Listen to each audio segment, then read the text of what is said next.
This is a series of lectures on Jesus as a historical person, and this is the third session called What a Historian Does. So we saw last time that there are issues with trying to use the Gospels in the New Testament if what our goal is to learn about Jesus as a person of history. Those sources are our best sources, but they're complicated. We saw that they are written by people who probably didn't know Jesus and maybe didn't even know anybody who knew Jesus. We saw that the sources often contradict each other, and that when they corroborate each other, when they share stories, it's because they collaborated, because they copied from one another.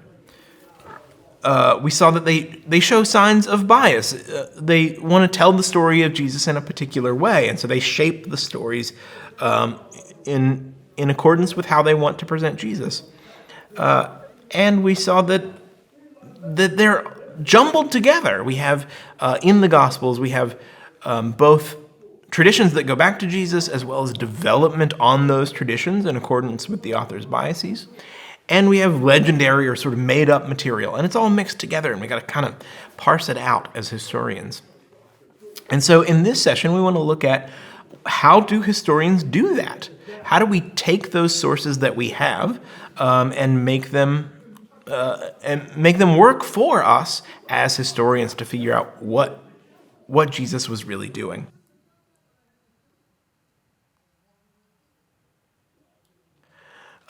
So there are historians of Jesus in particular, but this is the way that all ancient historians work. Historians have developed 5 criteria. I'm going to tell you about 5 criteria that historians have developed for working through the sources that we have to figure out what we can know about this historical person. And this is the way that all ancient history works. You would do the same sort of analysis if you were trying to figure out something about the historical life of Socrates or the Buddha or anyone else from history. The first criterion is what I'll call the criterion of multiple independent attestation. Right? And all that means is this. If you're a good journalist, let's say, and you want to write a story in the newspaper, you don't want to just hear the story from some guy on the street, right? You want the story to come from multiple sources, from different people, maybe eyewitnesses or people who have some expertise in the field, different people telling you the same thing, corroborating that story, right? And you need those people to not have talked to each other, not to have gotten their story straight. If you're, in a courtroom and you get the sense that that 2 witnesses have aligned their stories in some way, well, then you think maybe this is not all that helpful as a piece of data. And so, of course, we saw that that Mark and Luke and Matthew all share a lot of material because it seems that Luke and Matthew both had copies of Mark. And so when we have a story that's in all 3 of those Gospels, we don't think of that as independent multiple attestation. It's not coming from different sources. That's one source, just replicated a couple of times. And so when we look at the sources for the life of the historical Jesus, what we want to rely on most as traditions that actually go back to Jesus himself, are those stories or sayings that are in multiple sources at the same, multiple sources that don't overlap with each other. So stories that are in, let's say, Mark and John, because John is not related to, John didn't have a copy, it seems, of Matthew or Mark or Luke. Or stories that show up in Mark and Q, that theoretical source that we talked about last time, that are very different ways of telling the story, but they show up in both places. So we're looking for things that are multiply attested, that are stories told by different authors who don't know each other, and they're independent of each other. So what happens is if you rule out stories that are not multiply attested, you lose some of our favorite stories about Jesus. The Christmas narratives are singly attested. They are one story, as we saw already, appears in Luke, and one totally different story appears in Matthew, and almost nothing is shared between them. We do learn a couple of things, like the names of Jesus's family. Those things are multiply attested. How about the Lord's Prayer, or the Our Father? That appears only in the source that we call Q. The parable of the Good Samaritan, or the parable of the prodigal son, these famous parables of Jesus, appear only in Luke. Now, just because something is independently attested doesn't mean that Jesus didn't say it or say something like it.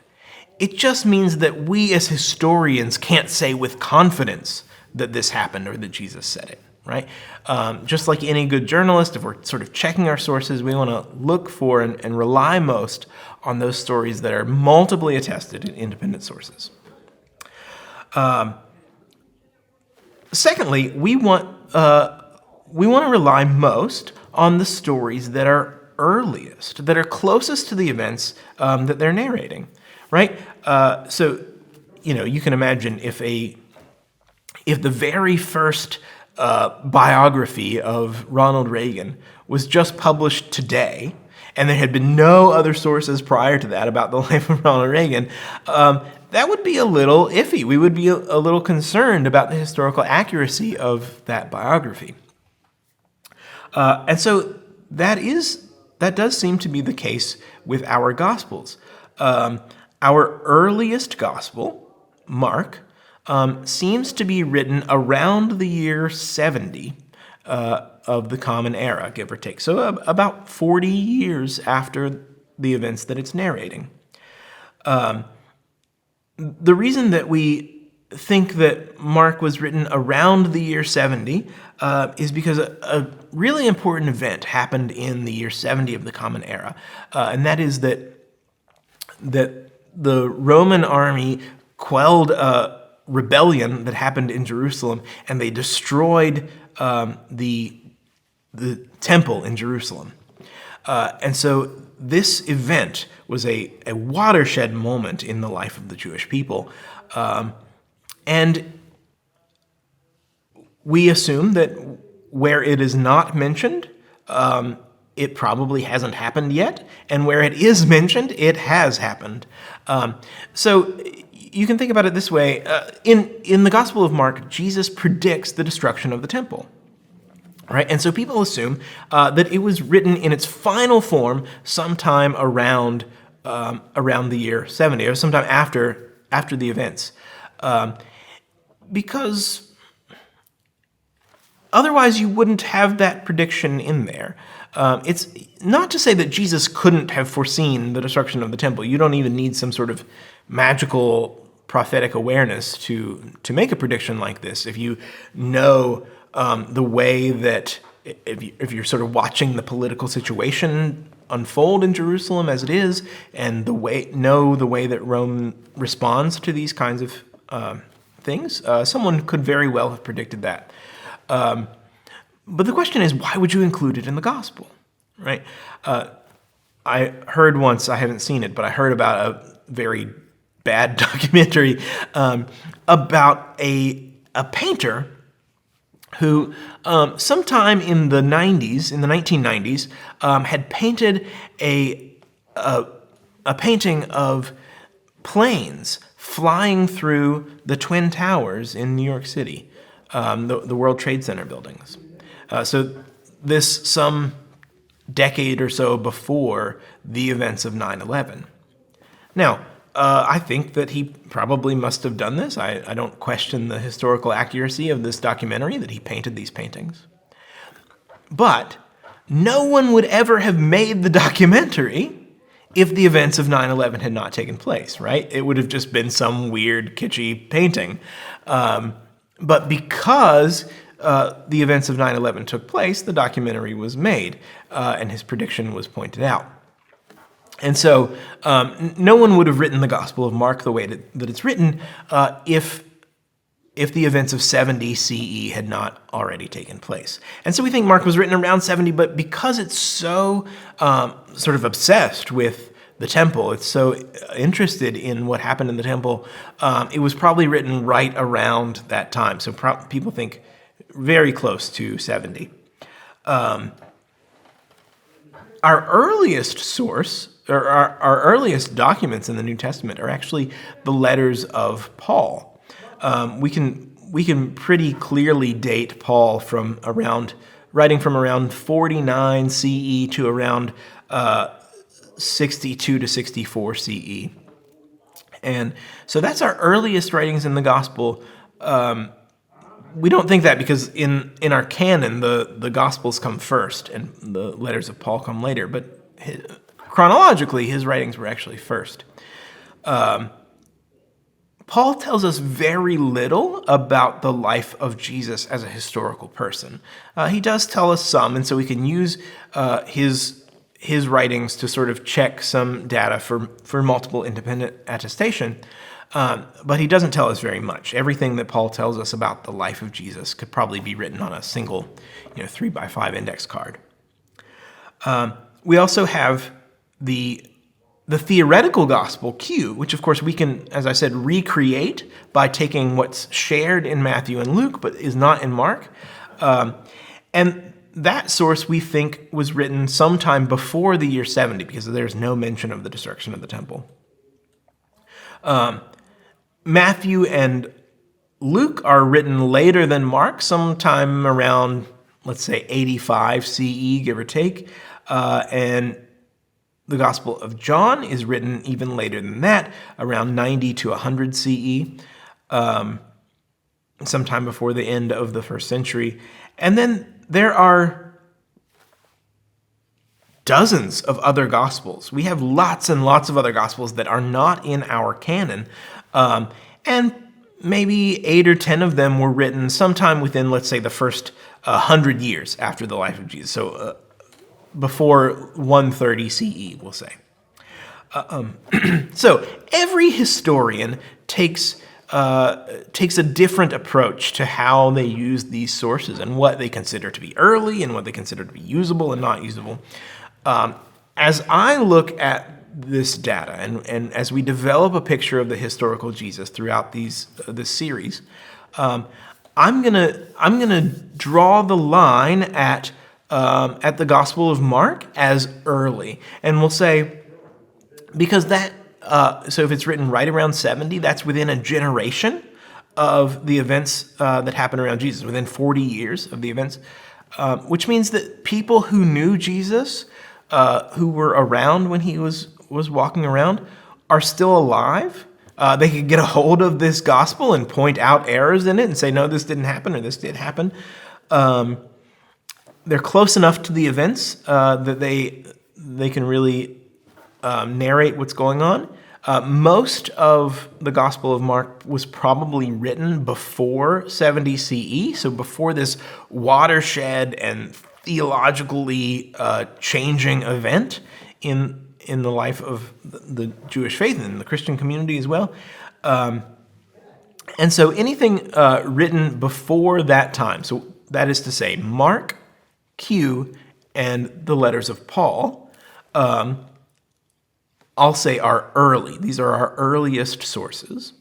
And everything within 100 years or so of the life of Jesus, so Matthew, Luke, John, and several other Gospels, most importantly, the Gospel of Thomas is often used as a source for the life of the historical Jesus and the teachings of the historical Jesus. And so when I look at these sources, I say that if we want to be confident about a tradition, about a story of Jesus or a saying of Jesus, that it should be multiply attested. It should be attested by independent sources, and at least one of those sources should be an early source, should be Paul or Q or Mark. So when I look at a source and it appears in a story or a saying, appears in the letters of Paul or in Q or in Mark, and then it's also attested in some other gospel, some other independent source, then I say, with reasonable confidence, we can say this probably goes back to Jesus or something like it. Okay, so there's two criteria. There's independent multiple attestation. We want the sources to be early. And third, we want the sources to be contextually credible. We want them to make sense within first century Palestine. And so, I mean, you can think about this, go back to that biography of Ronald Reagan we talked about. Suppose you were reading a biography of Ronald Reagan and he tweeted at Mikhail Gorbachev, tear down this wall, right? You would think to yourself, I'm not sure if it happened in exactly that way.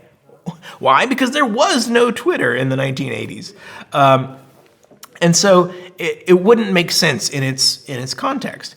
There are some things in the Gospels that we think, I'm not so sure that makes a lot of sense in its context. So let me give you a couple of examples of this. In the Gospel of John, chapter 3, Jesus has a conversation with a Pharisee named Nicodemus. And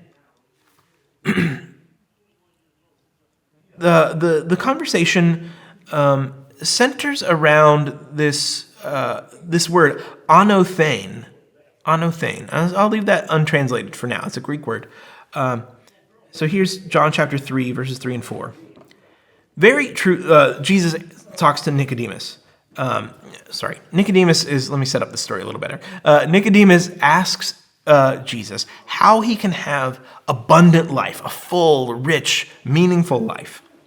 And Jesus answers him, very truly I tell you, no one can see the kingdom of God without being born anothein. And Nicodemus said to him, how can anyone be born after having grown old? Can you enter a second time into your mother's womb and be born? Okay, so what's happening here is that word, anothein, in Greek, has two meanings. It can mean from above, and in the context of this story, that's the way that Jesus means the word. So when he says, how do you have abundant, full, rich life? You have to be born from above, meaning you have to be given your life from God, right? To be born from above. But Nicodemus hears this phrase, and he hears it with the other use of the word anothein, which is again. So it can mean from above. It can also mean again. And so Nicodemus hears Jesus saying, you have to be born again. You have to be born a second time. And Nicodemus takes this very literally. And he says, oh, how can what am I supposed to crawl back in my mom's womb? I can't be born again. This is a very common structure in the Gospel of John, that it's called Johannine irony, that often people Jesus are talking to don't understand what he's saying, and they understand it like in the wrong way, and it's supposed to be funny. The reader is supposed to hear it as kind of humorous, because you, the reader, understand what Jesus is saying, but the people who he's talking to, it's like totally over their heads. It's like one of these stories where it's like Deputy Dan or something, where they take everything very literally. And so that's what happens with Nicodemus. The problem is that this story works very well in Greek, and the Gospel of John is written in Greek. It doesn't work in Aramaic, which is what Jesus actually spoke, because there's no word in Aramaic like anothein that can mean both from above and again. So this whole confusion, this whole misunderstanding around which this story is centered can't be reproduced in the language that Jesus actually spoke. And so historians will look at this text and say, I don't think that this happened, at least Jesus didn't have this conversation in the way that it's presented in the Gospel of John, because Jesus couldn't have had this conversation in this way. Here's another example. So in the book of Matthew, chapter 18, Jesus says this to his disciples. If your brother or sister sins against you, go and point out the fault when the two of you are alone. If you are listened to, You have regained that one. But if you were not listened to, take one or two others along with you, so that every word may be confirmed by the evidence of two or three witnesses. This is great advice, right? If you're in a fight with someone and you try to work it out yourself, but if it's sort of not going well, you can bring in a third party kind of to help you navigate the conflict, right? So this is great advice. And then Jesus says, if that person refuses to listen to them, if even the mediator isn't helping the situation, then tell it to the church. And if the offender refuses to listen even to the church, let such a one be treated as a Gentile and a tax collector. That is to say, as someone who you'll evangelize, try to bring back into the fold. And so, what do you think might be an issue of contextual credibility with this story? Well, it's the idea of bringing them before the church. There was no church when Jesus was alive. The church is the growth of the community of Jesus' followers after his death. And so Jesus couldn't have been talking about the church. There was no such thing. And so historians look at this and say, okay, well, this is obviously written by Matthew, by the writer of the Gospel of Matthew, to a church community, and they want to give advice to that church community about how to deal with conflict among themselves. And how better to give advice about how to deal with that conflict than to place it on the lips of Jesus, right? And so it's a great literary device for the writer of Matthew to give the advice that he wants to give by placing it on the lips of Jesus, but it almost certainly doesn't go back to Jesus as a historical figure. So contextual credibility as a criterion has a limitation. It can only establish that something is improbable, not that something is probable. So let me say what I mean by that. What if you were reading that biography of Ronald Reagan and Ronald Reagan skates up to Mikhail Gorbachev on a skateboard and he says, "Hey, poser, eat my shorts." Well, you could imagine a Californian in the 1980s saying something like this, doing something like this, but I don't think it probably happened, right? Just because something makes sense in its context doesn't mean that it happened. So contextual credibility doesn't tell us what happened, but it can tell us what probably didn't happen. If something doesn't make sense in its historical context, then we can kind of rule it out. Okay, so that's three criteria: the independent multiple attestation, the criteria of an early source, we have an early source, and thirdly, is it contextually credible? The fourth criterion I want to talk about is the criterion of coherence. So coherence just means that once you've kind of established some things that Jesus probably said and probably did based on sources that are early and independently multiply attested and are contextually credible, once you've sort of established what Jesus is like from that, then you can use this criterion of coherence to say that other things sort of fit. They fit in this puzzle, this picture of Jesus that's being built. So again, this only establishes improbability, not probability. So I'll give you an example of that. There is a story in the Gospel of John about a woman is caught in the act of adultery. Now, think about what this means. If she's caught in the act of adultery, how is there only one person, only the woman being brought and not a man? She's caught in the act. There should have been at least two people involved. But they drag this woman, it's patriarchal culture, right? They drag this woman before Jesus and they say to him, now, the law of Moses tells us that she should be stoned to death, that people should line up and take rocks and throw them at her until she dies. What do you say? And Jesus pauses for a moment. And he bends down and he starts to doodle in the sand, write something in the sand. Lots of people have speculated about what he wrote, but the story doesn't tell us.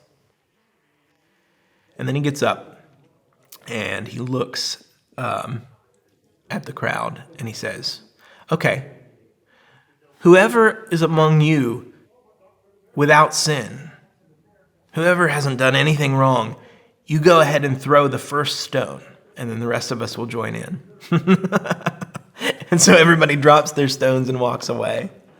Now, and I'm reading that story and I think that sounds a lot like Jesus to me. I love that story. To me, that looks so much like Jesus. Whoever wrote that really understood Jesus. But it's not historical. We know it's only appears in John, which is our latest gospel, and even then, it's not in any of our earliest copies of the Gospel of John. It was added much later by a scribe. In fact, it only shows up in our later copies of John, and when it does show up, it moves around to different places throughout the text because somebody thought of this story and wrote it down and inserted it in somewhere. So it's a great story, and it coheres with much of what we know about Jesus, but it's not historical. So coherence only tells us, again, what is improbable, right? Something sort of doesn't fit because it doesn't seem like Jesus. It doesn't seem like the picture of Jesus that's developing in the historical data. But it doesn't tell us what is probable.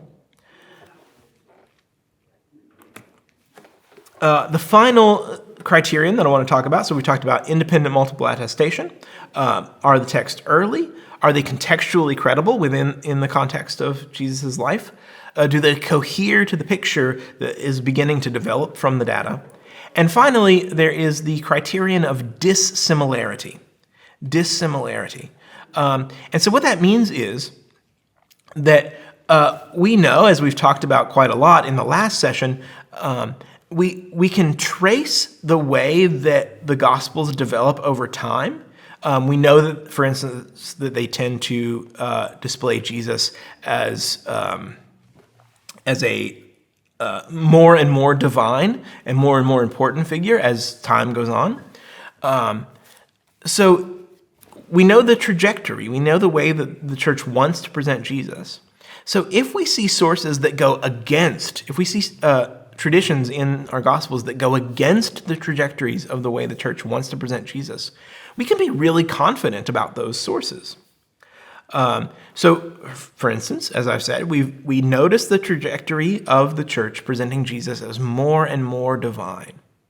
And so when we see texts that show Jesus doing something very, very human, where we see Jesus, not knowing something or changing his mind, then we can be much more confident about those sources. Going back to the historical Jesus. There's another very clear trajectory. I already talked about this a little bit in the last session about John the Baptist, John the Baptizer. So Jesus is baptized by this person.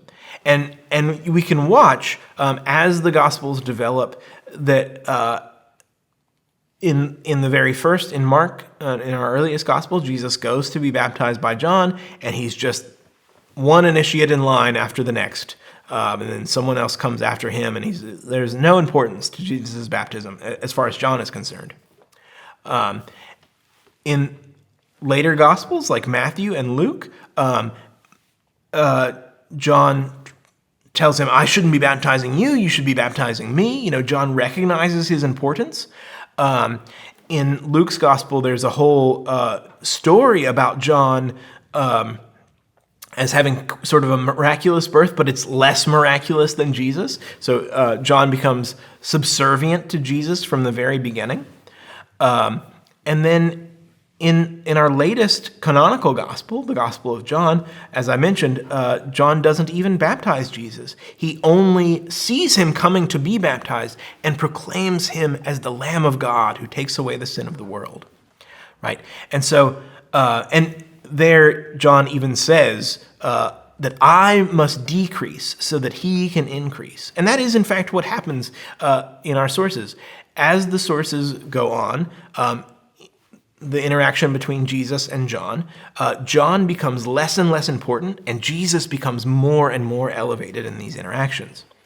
And that is, it seems to be, because everyone knew that Jesus was baptized by John. It's part of the story that everyone tells about Jesus. And the early church is a little bit embarrassed about it. Right? If what you want to present is Jesus as a divine figure, if Jesus is God, then it's a little embarrassing to say that Jesus had someone who had an authority over him, who baptized him, who was perhaps his mentor. God having a mentor, that's odd, right? And so as the Christology develops, as Jesus is presented more and more in divine status, they become more and more embarrassed about these stories of John. They have to include them because everybody knows it happened, but they have to make John less and less important and Jesus more and more important in these stories. And so, because the church seems to be embarrassed about this, because we can trace the embarrassment growing, we can be pretty confident historically that Jesus was in fact baptized by John, because it's dissimilar to what the church actually wants to say about Jesus, but they've left it in. And so, because of its dissimilarity, we can be more confident about it. There are also some sayings of Jesus that seem to be a little strange. In Luke chapter 14, verse 26, Jesus says that whoever is going to follow me must hate their family, hate their mother and father. Well, that's very odd and not sort of the picture that the church wants to present about Jesus. And so historians look at that and think, well, that very odd saying might very well go back to Jesus, because who would make it up? There's another story in the Gospel of Luke, chapter 16. It's a parable that Jesus tells. And in the parable, he tells a story of a manager, somebody who's working for like a large-scale farmer, and that he makes friends for himself and ends up being able to do well in his life by cheating his employer. He takes the debts that people owe his employer and cuts them in half and gives them all these sort of backroom deals on their debts. It's often called the story of the dishonest manager, and he's the hero of the story. And so even though that story is not multiply attested, it only appears in the Gospel of Luke, historians often think, well, maybe that does go back to Jesus, because nobody would make that up. That doesn't seem like the story that the church wants to tell about Jesus. It's very weird, unexpected. Okay, so because you can see how that criterion, the criterion of dissimilarity, is very cogent. It really makes us quite confident about a source. I mean, we're very confident that Jesus was baptized by John because it's so cogent. And because of that, it has tended to be overused by historians. So I want to help us to sort of pull back from it a little bit by saying the criterion of dissimilarity, it only establishes, unlike the others, which only helped us to establish what is improbable, but don't tell us what's probable, the criterion of dissimilarity helps us to establish what's probable, right? Jesus was probably baptized by John because the church seems so embarrassed about it. Why would they include it? Jesus probably told this story about the dishonest manager because it's not like anything the church would make up. But it doesn't tell us that something is improbable, right? Just because something doesn't seem like something Jesus would say doesn't mean that. Just because something seems like what the church would want to present doesn't mean that Jesus didn't say it. Because of course, these people are followers of Jesus. So the things that they're going to say things that sound like Jesus. They had to get it from somewhere. We also don't want to overuse the criterion of dissimilarity because if we use only that, what we end up is what's most distinctive about Jesus, right? What doesn't sound like the church and maybe doesn't sound like his context. It'll tell us what seems weird, which is why it's like, oh, well, if it's so weird, nobody would make that up. It must be there for a reason. But if we rely on that too much, we end up with a picture of a very distinct Jesus. That's not necessarily what's most characteristic about him, right? If you think about yourself, what's most true and characteristic of you is not necessarily what makes you totally different from everyone else. So it's helpful, but it doesn't tell us everything we need to know about Jesus. The criterion of dissimilarity also sort of pulls against some of these other criteria that we're using, right? So we do want things to be contextually credible. That's one of our criteria, right? Is that things make sense in the context. But of course, dissimilarity is about things that don't make sense. So historians have to hold these two in tension. You also have the question about dissimilarity and multiple attestation. On the one hand, we want sources that are multiply attested, right? We don't want a source that just comes from one person. A story that just comes from one person is less, we're less confident about its historicity. If we have a story that comes from two people that are not dependent on each other, then we know that it comes from some actually earlier source that they both were aware of. But if something appears in all kinds of sources all over the place, if it's very well attested, then we think, well, that's the sort of thing that the church really likes, right? And really wants to present. And so maybe we're less confident about it. Maybe it's development on a tradition and not something that goes back to Jesus, right? And so dissimilarity sort of competes with these other criteria. And for that reason, even though every historian who looks at the life of Jesus will use these criteria to determine what they think goes back to Jesus, they will all end up with very different pictures of Jesus because these criteria are helpful guides and tools, but they are not, they all require judgment in the individual case. And every historian is going to use these tools differently to carve a different statue, a different picture of what Jesus looks like. Okay, so that's how we take texts that are very difficult and very complex in terms of how they present Jesus, and we use those texts to create a picture of the historical Jesus. And so that's what we're going to do. We're gonna build this picture. But before we do that, we do need to say something about what is Jesus's context. What is the social world that Jesus lives in? So that's what we're going to do in the next session.